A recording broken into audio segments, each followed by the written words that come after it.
Hi there. Hi, folks. Welcome to our Hey Listen show. We have a very exciting program tonight. We've been planning it for a long time.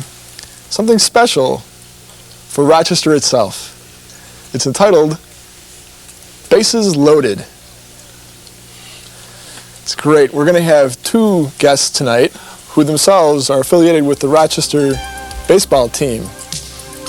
The manager, Greg Biagini, and the other one is the pitching coach named Dick Bosman. We're happy to have them with us tonight. And now we have a word from our sponsors. Stay with us. We'll be right back.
Welcome to Hey Listen,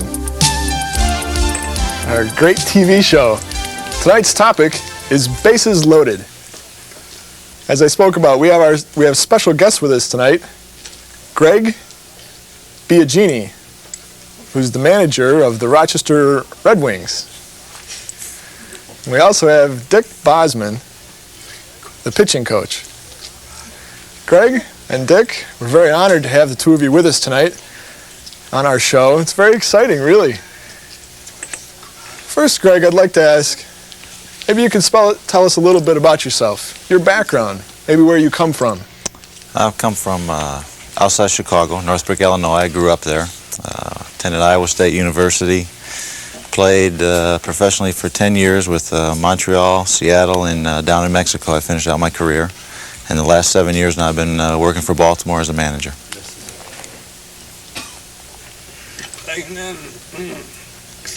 You played in the Mexican leagues? Sure did, 5 years. Was it tough? Were they tough leagues? Did you have to speak Spanish while you were there? I had to learn Spanish. The first time I played in had no English, and I picked up on it fairly quick, I believe. And I think the toughest thing down there is the travel and your diet. That's what makes everything hard down there. I see. My wife loves Mexican food, but not me. I prefer Italian food. I'm with you there. You're the same, I see. I'd like to ask you, Dick, tell us a little bit about your background. A little bit about yourself. Well, I grew up in Wisconsin. Actually, I should say I was raised there. I don't think I've ever grown up. 1 year of college, University of Wisconsin, and then I signed to play pro ball at the age of just about 18 years old. Spent 4 years in the minor leagues, came to Washington. Managed to spend 10 years in the big leagues. And after I got out of the game, I went into the car business, found out that the car business wasn't really what I wanted. Continued to coach. And a guy named Ken Harrelson and Alvin Dark called me in 1986 and asked me to come back into professional baseball to coach. That was a big decision, but I made it, and everything is kind of history from there. I was with the White Sox for 2 years in the big leagues as the pitching coach, and the last 2 years here in Baltimore.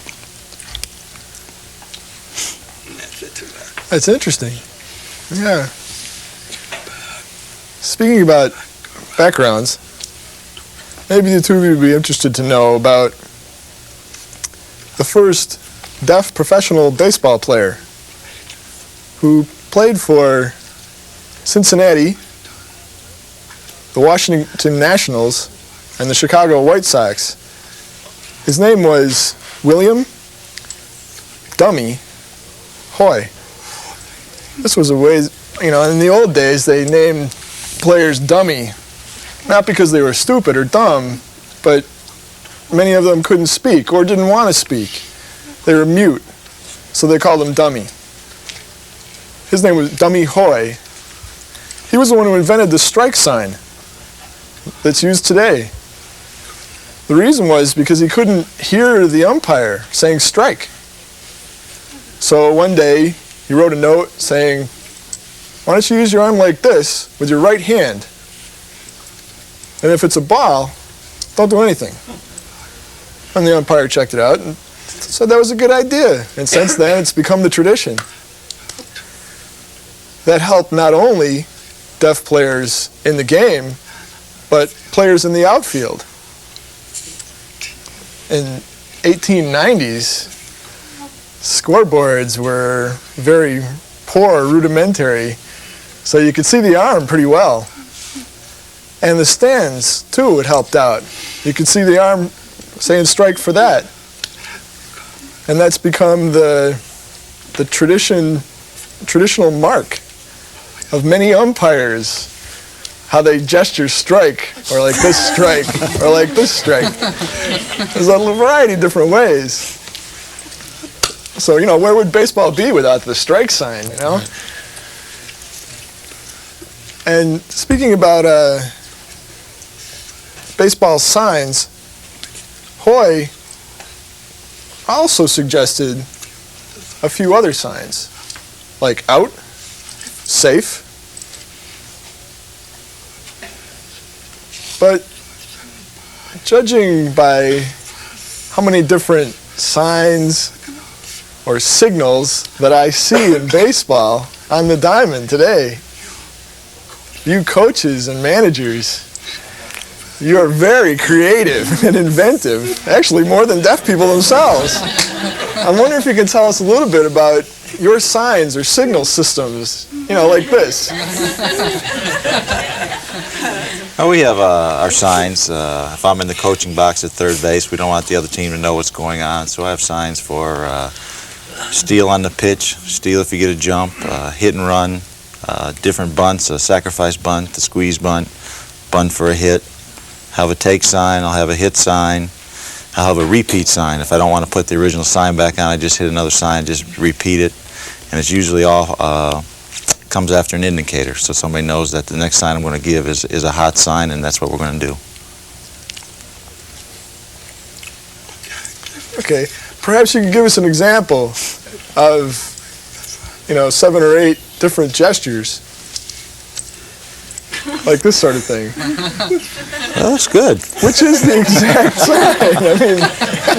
Perhaps you can give us some examples.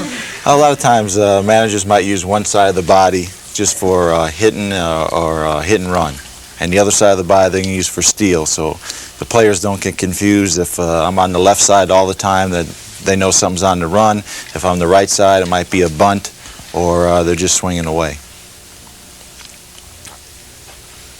I see. Now I'm getting the idea. Is it possible to steal signs?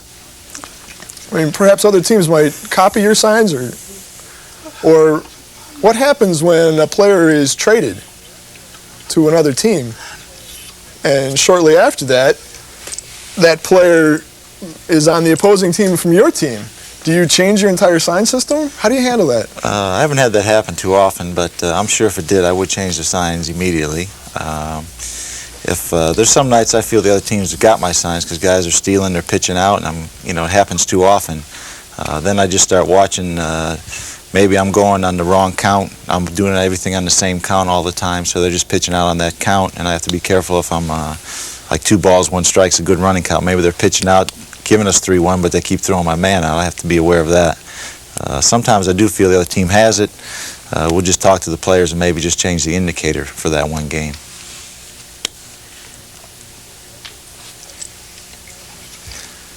Dick, you also have, as a pitching coach, the catcher, he has his own sign system, right?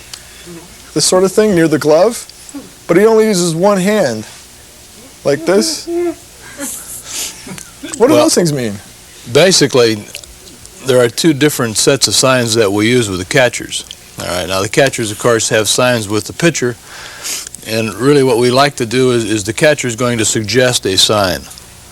And, it's a pretty basic old thing. 1's a fastball, 2's a curveball, 3's a slider, and 4 is a changeup. He'll suggest a sign. If the pitcher doesn't like it, it's a head shake, and of course you go on to different signs. There's also an indicate if you want it inside or if you want it outside. In the older days, I don't like to say the olden days too much, but there used to be a sign like this. And this right here meant, I want this guy getting knocked down. You can't do that too much anymore because the game has changed and they don't like to do that stuff anymore. Not to say that we don't, but for the record, we don't. There are other signs that I use with our pitchers. Since I'm only allowed to go to the mound 1 time to visit a pitcher. In other words, if I would go out twice, or if Greg would go out the 2nd time, that would mean an automatic change of pitchers. So there are many signs that I will use in the dugout to my pitcher on the mound to help correct his mechanics. Perhaps, maybe we don't want to pitch to this hitter, maybe we want to pitch to the next hitter. And all these signs have to be discussed, and they have to know what I'm doing. I may only just touch my chest, or I may only touch my knee. But that pitcher and I have worked so much on the side that he knows exactly what I mean. If he doesn't, you know that he'll hear it from me when the inning's over. I see. I see also, if a man's on second base, and your man is pitching, he steals the signs from the catcher, and he knows when he might be too far from the base. What's the catcher doing in that instance? How does he cue the pitcher to throw to second base? Well, we'll have a system of signs there also, and they're generally initiated by one of the infielders to the catcher. And it may be just a pick on the uniform. It may be a hitch of the belt. It may be a tuck on the back of the hat. In that case, the catcher is going to signal the pitcher with a special sign. The pitcher will watch the catcher, and when the catcher gives him a sign, he'll spin and throw the ball to second base on a pickoff. That's interesting.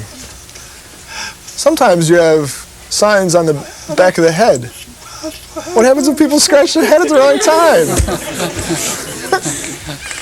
The other day we initiated a new sign. Greg wanted to do a sign with the first baseman on a bunt play. And we had discussed the sign, and the sign was basically doing the hat. And when we brought it out and talked to our first baseman, we found out that the first baseman always did that all the time anyway, so we had to change that to a different sign. I see. That's perfect. What would baseball be without sign language? It all began with Dummy Hoy, the first deaf player in the major leagues. That's marvelous. Stay with us. We have some messages from our sponsors. We'll be right back.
Welcome back to our Hey Listen show. We were talking about signs and signals and about deaf baseball players. It makes me think of another player who joined the major leagues about 7 or 8 years after Dummy Hoy. He was born deaf. His name was Luther Dummy Taylor. He pitched for the New York Giants between 1901 and 1910. Almost 10 years. And helped the New York Giants win the National League pennant in 1904 and 1905. He was a favorite of John McGraw, the actor who was a baseball fan himself. He loved to clown around and do zany antics. One day, it was raining, and he wanted the game to be suspended or held. So he came out of the dugout with a fisherman's hat, waders, fishing boots, a raincoat, and an umbrella. And walked around the bases for a bit. And he called the umpire an SOB, using sign language, of course. And he taught his team. Many of his teammates knew sign language. Most dirty signs, really. And they'd often get away with murder until one day they happened to do something on the field. The pitcher threw the ball, and then the umpire didn't say strike for several times. And Taylor signed like this, USOB, and did this sign. And the umpire took off his mask, marched up to the mound, and said, in sign language, I saw what you said. It's going to cost you $25. And Taylor's mouth was agape. And what's more, you're out of the game. You're out. And Taylor just couldn't believe it. You know sign language, he said? And the umpire said, yeah, my cousin is deaf. He taught me all about it. And from then on, Dummy Taylor was really careful about what he signed to the umpire.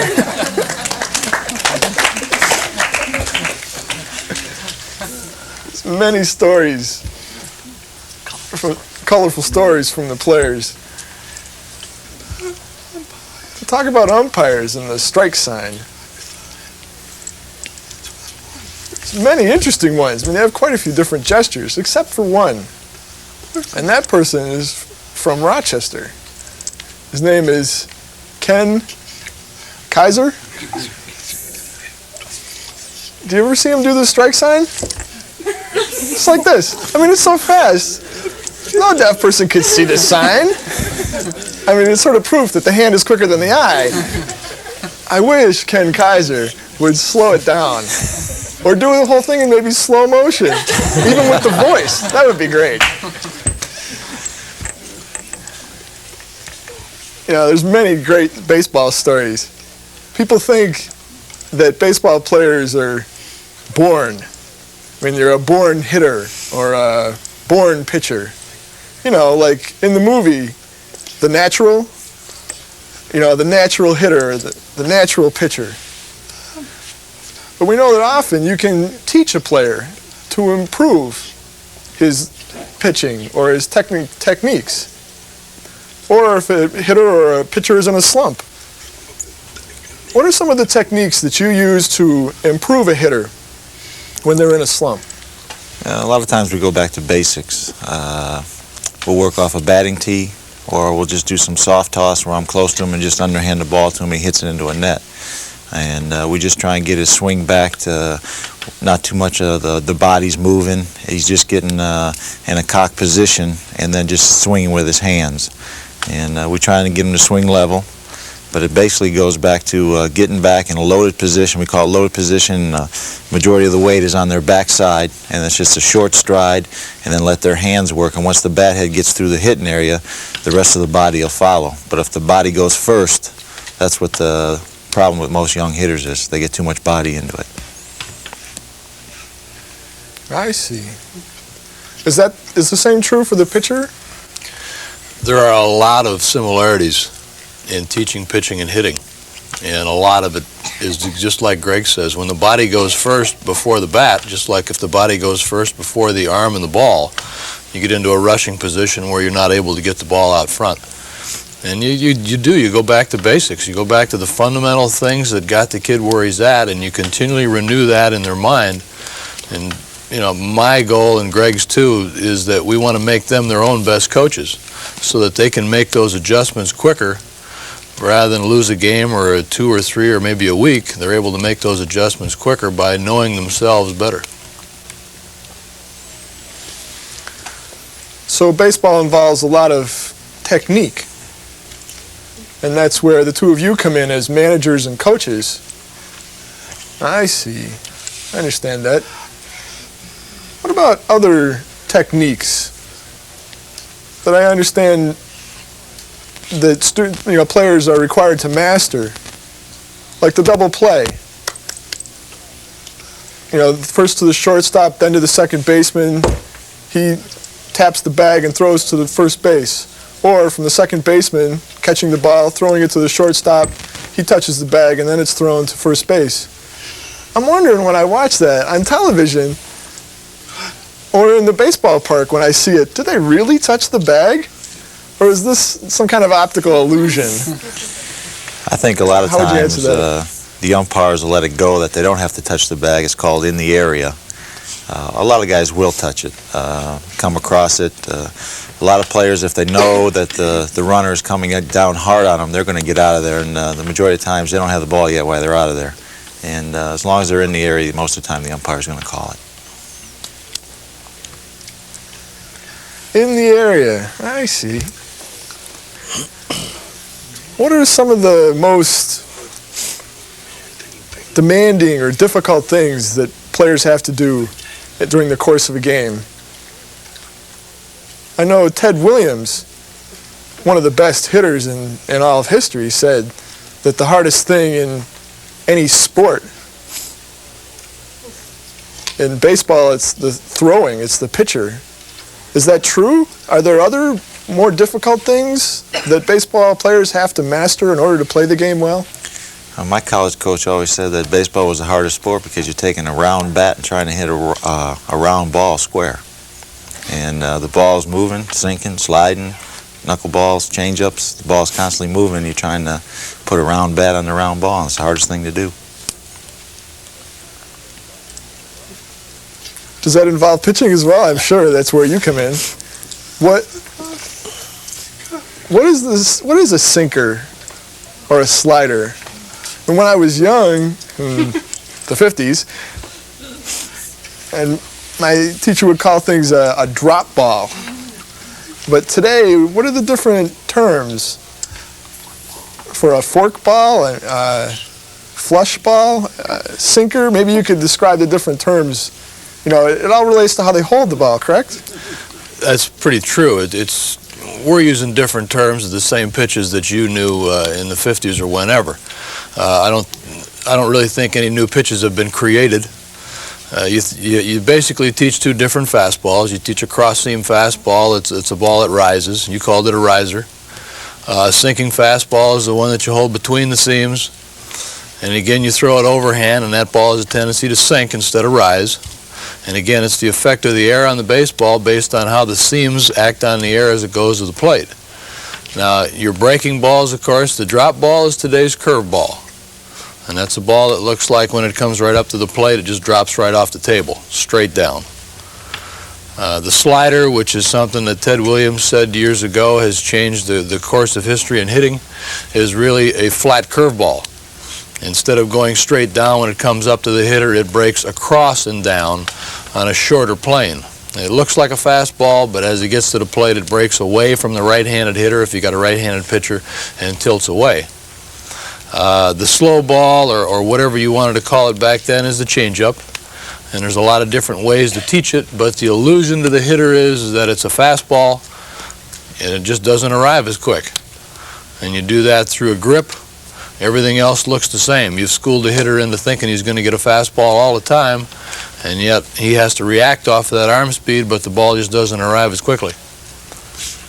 Forkball, of course, is, Elroy Face and a couple of guys in the early 60s made that very popular, and we have a modification or a hybrid type pitch today called a split-fingered fastball.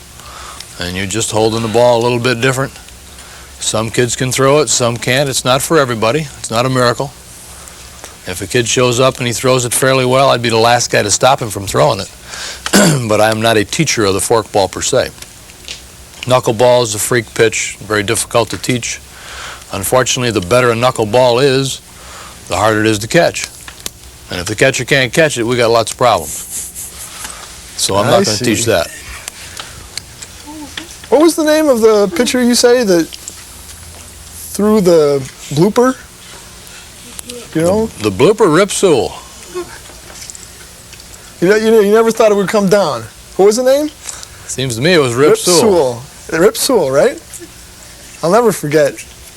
I saw it on TV, a description of him in the old days, and I was watching Ted Williams trying to hit this.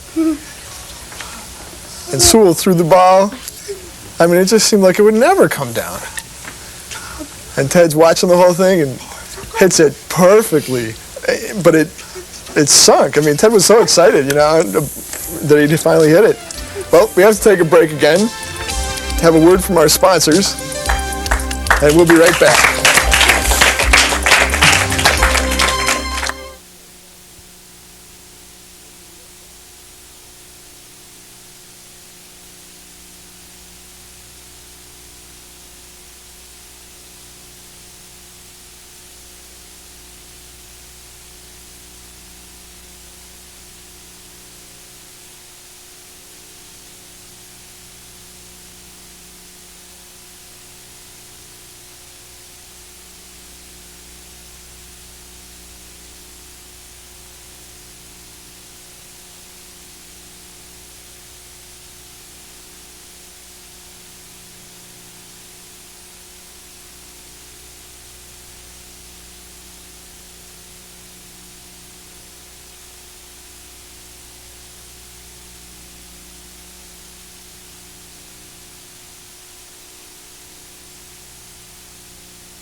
Thank you for sticking with us. Welcome back. Now let's talk a little bit about the Red Wings. The Rochester Red Wings, our pride and joy of the city of Rochester. I've gone. Well, last year I went to more than 20 games. I average about that every year. So far I've gone to 7 games at Silver Stadium. I saw the Red Wings win 6 and lose 1 out of that 7. So maybe I bring good luck. Seems that way. That seems to be the story at home. You win often, but when you're traveling on the road, you seem to lose all the time. But just recently, last night, you won. So you've won 6 and lost 6. Maybe you can describe your problems on the road. I really don't know what it is. We've been trying to put a finger on it, and I think what we've basically come down to is maybe the intensity that we carry at home compared to what we do on the road. I think maybe the fan support at Silver Stadium helps. When you're on a road trip and you're always going into the other person's den to play, a lot of times you don't feel comfortable. It's hard to get the adrenaline pumped up. And I think this last road trip, we definitely made an effort to come back with at least a 500, if not a winning record. And we accomplished that, and that's a start. Yeah, I know it's difficult. I've traveled a lot myself in my own career teaching. And when I'm away from home, it's really different. My own pillow and my own diet at home, and it just makes a difference.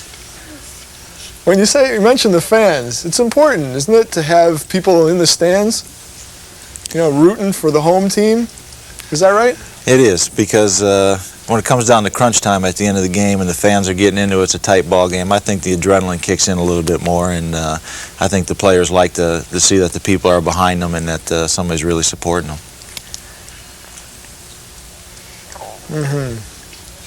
Well, I try to. I hope the Rochesterians will keep filling the stands for you more and more throughout the year. Speaking about Rochester itself, I'm wondering, do you like this town? Do you like Rochester? Even though sometimes we call it Rainchester.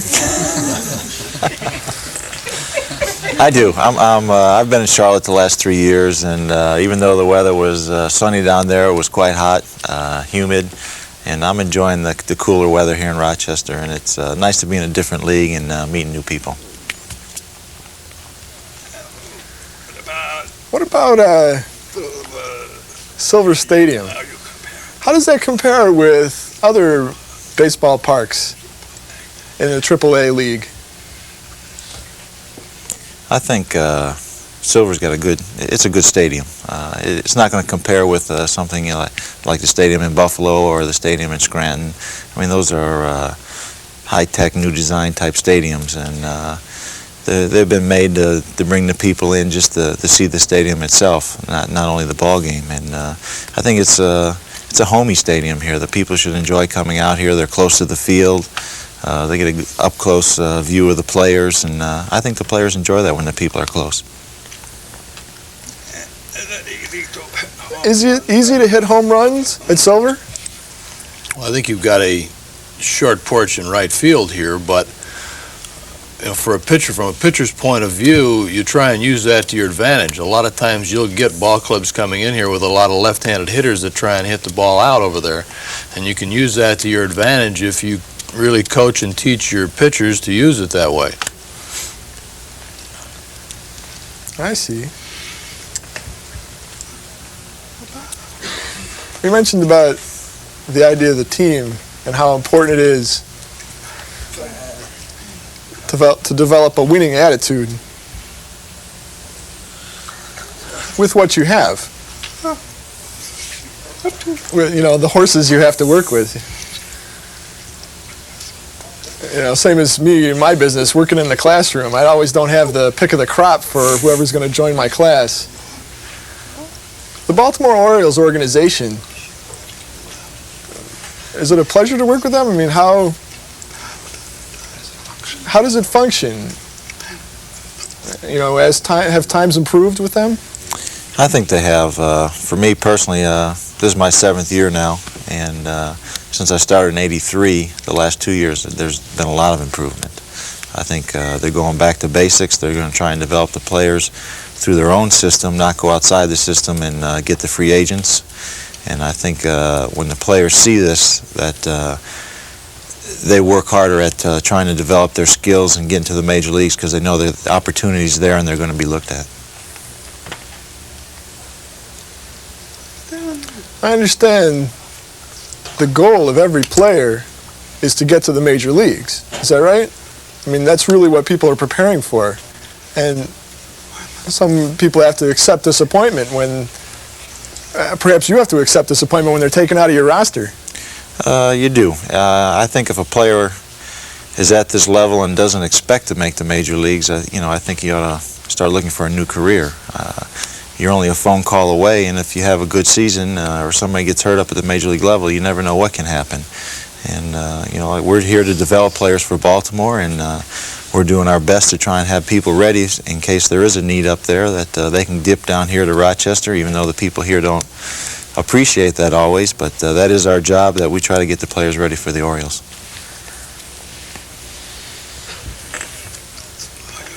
So that's why you're called a managing coach. Right. I read in the paper recently where one writer, I think was Peter Taub, wrote for the Times-Union newspaper. He was speaking about the road trips when your team loses often, and he mentioned that would Greg be a genie with this team in order to improve things? It's quite a play on your name. Biagini. I mean, with your Italian name, Biagini. Sometimes I wish I could be.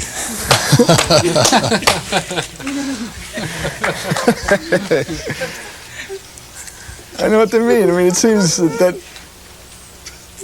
to happen to Baltimore. I mean, where is their genie? Baltimore really has the Oriole fever, though. They've been winning. They've been winning all the time in their own ballpark.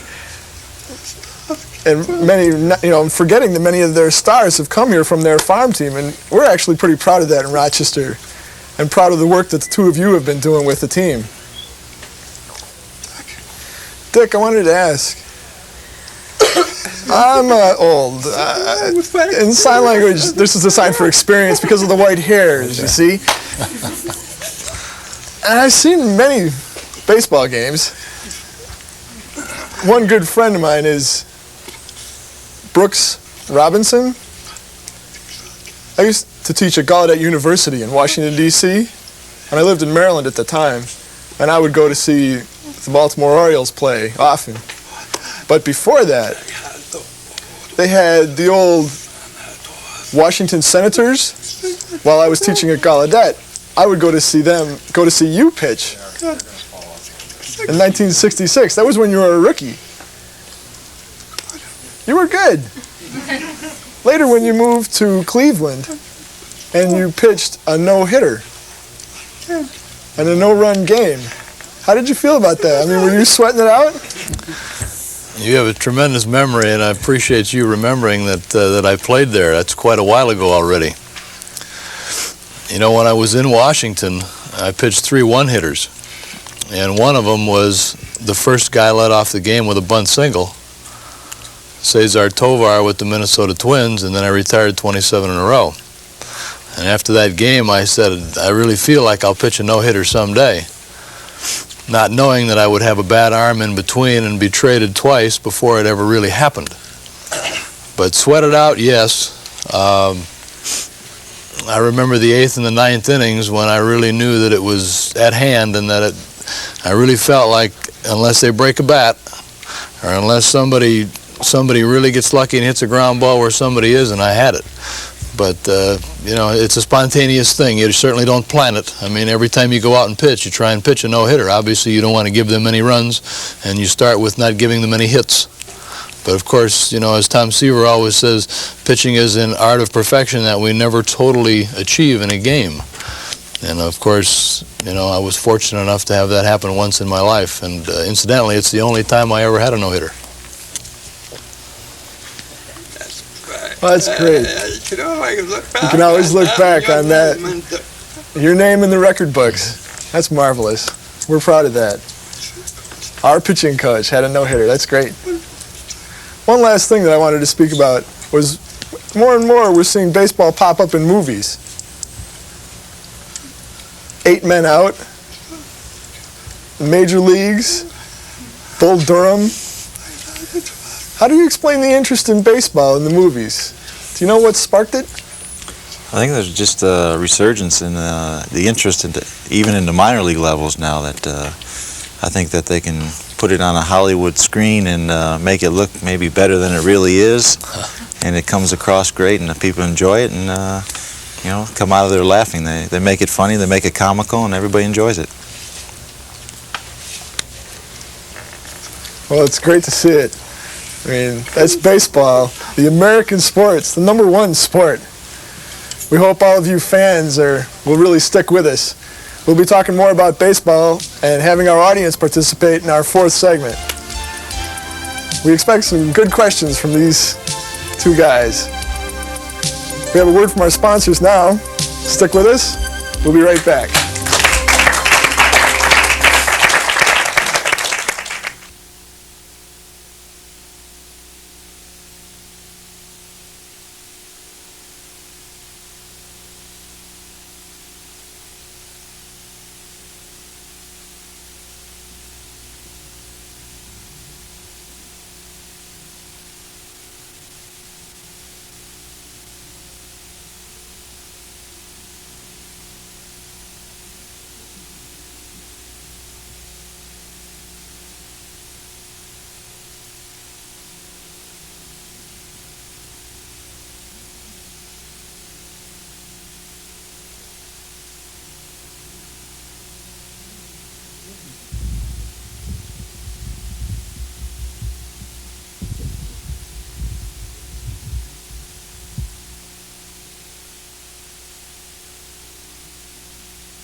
Welcome back to Hey Listen.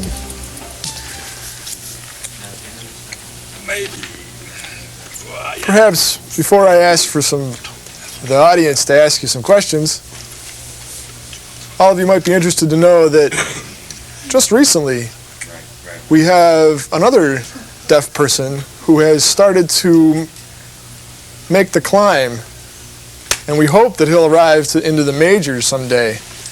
His name is Curtis Pride, and we're sure proud of him. He's a young black deaf player. He graduated from the Kentucky High School in Silver Spring, Maryland. At 18 years old, 2 years ago, he signed a contract with the New York Mets organization. And he also attends William and Mary College in Virginia. He plays with the Kings, the Kingsport in Tennessee team. We're sure hoping that he's successful. The Mets think enough of him to encourage him and teach him and so on, so they're giving Curtis Pride a real hard look from now on. I'd like to ask the two of you a question before the audience chimes in. Which is the toughest team in your international league, the IL league? Which one gives you the most trouble, or the one you hope to beat the most? Well, right now we're chasing Syracuse. We like to catch them. We've played against them well, but it just seems like while they're winning against other people, we lose a little bit. We've lost some ground, and the closest I think we've been to was about 3 games. And right now we're 6.5 back, but hopefully we're going to catch them. Well, all of us will have to come out and see you play when you're playing Syracuse. Good. Stick up for the Red Wings. Are there any questions from the audience? Yes.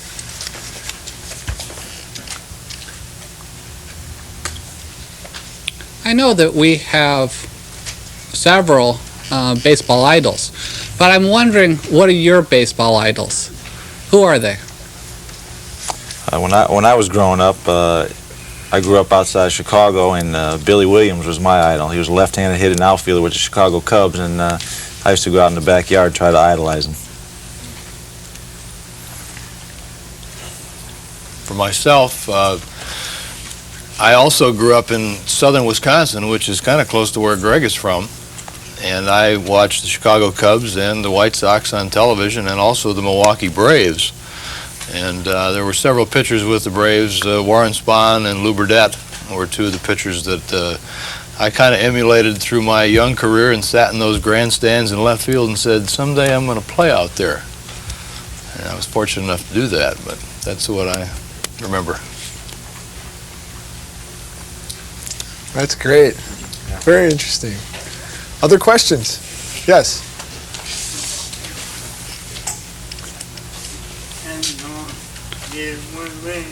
How long have you been with the Red Wings organization? What's your question again? How long have you been with the Rochester Red Wings as coach? Well, this is my first season with the Red Wings. The last 3 years I've been in Charlotte, North Carolina, but I was fortunate enough this year that the Orioles saw fit to give me the opportunity to come up here and manage. This is also my first year here. Last year I was the roving minor league pitching coach, which means that you spend time at each of the minor league clubs. I generally spent about 10 days at each one. And now this year I'm here full time, which I kind of like better because I can spend more time with quality players at this level. Very good. Any other questions? Yes. Sure. Stand up.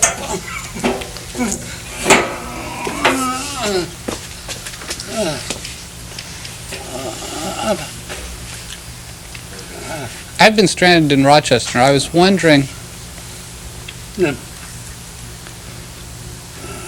we've been able to see several games in Baltimore.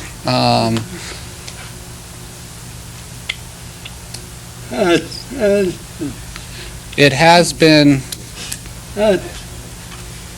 he's been in the International League, and also in 1928, 1930, the 30s to 40s with Rochester, and then changed to the Red Wings organization. Now we've gone to St. Louis, and the Red Wings has had 3 or 4 wins and championships here in the area. In the Southwest and West Conference, there's been several managers, and in Buffalo, the Buffalo Bisons, they've been able to fingerspell quite a bit out there. And now Rochester is starting. But we've been winning the games anyway, and it's been really wonderful being here in the area now that it's moved to the New York field and to the booth there in the area. Interesting to see the change from the St. Louis minor league teams, the Red Wings, Red Birds, to the Rochester Red Wings. That explains why my wife supports the Red Wings herself, because she's from St. Louis. It was an easy transition for her, from the Red Birds to the Red Wings, right? Yep. Are there any other questions? Yes.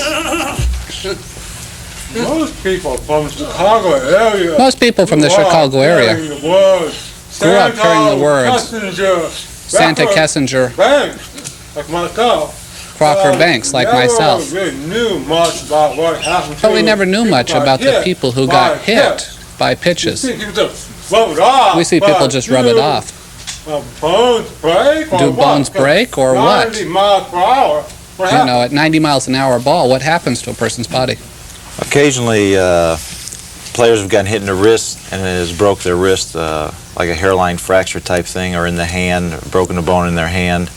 There have been some players that have been hit in the head, and it's ended their career. A few players have come back from injuries when they got hit in the head, but Occasionally bones will break. Hopefully they never do, but on occasion they will.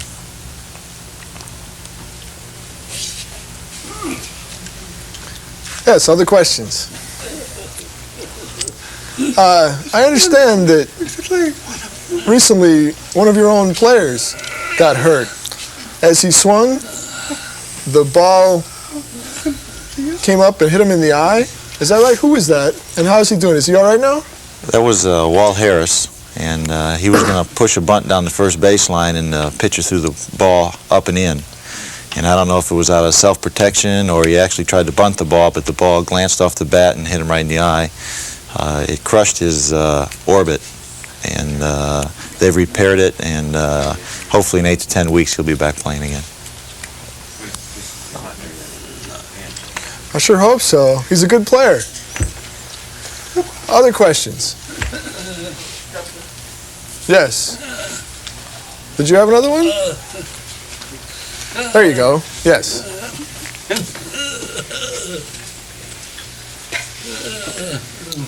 Tell me, do your wives come to watch you work? And what about the other players? Do their wives come? Or do they stay home and watch it on television or whatever? Well, it all depends on where you're at, if you have children or not. My wife traveled with me until my daughter started school, and then we decided it was time to be in one place. She was a teacher, and she taught. My daughter went to school, and then after the school was over, they would join me wherever I was at. But a lot of players, they'll bring their wives right away. A lot of times the wife will work in town, trying to make some money and help meet ends.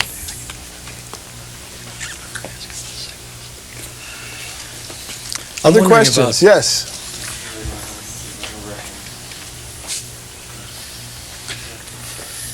I'm curious about after the baseball season is finished. Do all the players go home? Or, do they go back to hometowns? Or get together with others, to keep in practice, to keep working out? Go ahead, Dave. Well, basically, most of them go home. It depends on their ages, too. At this level, if you're a real promising prospect, most of the time you may go to the winter leagues down in Venezuela or the Dominican Republic. We have an instruction league run by the Orioles. That is, this year will be in Sarasota. And I was fortunate enough, and I say fortunate because I was able to run the pitching part of the instruction league last year down in Florida. It runs for 2 months, and there's no pressure to win. It's exactly what it says. It's an instruction league where you really work on the little areas that they really need to work on to become better players. You find a lot of them, most of them go home and then they work out by themselves. If they're fortunate enough to be in a warm weather area, they're going to be able to hit and run and throw. Some of them live up in northern areas like we have here, and of course when the snow comes you go inside. But most of them, it's your trade, it's your livelihood, and it's something that Greg and I really preach to a lot of these guys, that it's a year-round job. I mean, you just don't play when the weather gets warm, and when the weather stops, you go and drink beer, do whatever. If you're going to get to the big leagues, you're going to have to work at it all year round to get good enough so you can get there, because the competition is very intense. Thank you. Any other questions? Yes. I'm curious about your signals, and if you're standing in the dugout or something and you get bit by a mosquito, if you make a little, try to get it off your arm and so forth, do people sometimes misinterpret your signals? Most of the time we try and stay away from gestures that we might always do.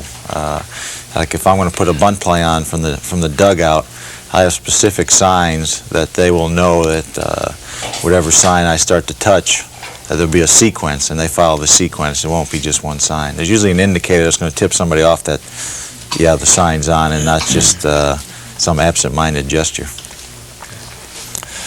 Let me add something to that. Billy Martin used to have a pitch-out sign, and the pitch-out sign was this. Well, one night in New York, he had an itchy nose, and the count was 3-1, 3 balls and 1 strike, and the catcher looked over, and Billy Martin was scratching his nose, and the catcher thought, well, the pitch out's on right here, so he called for a pitch out, and of course it's ball 4. Now the guy goes to first base and led to a 6-run inning, and they lost the ball game. Oh my. Well, timeout. Time's up.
Thank you for coming to our baseball show, the Bases Loaded.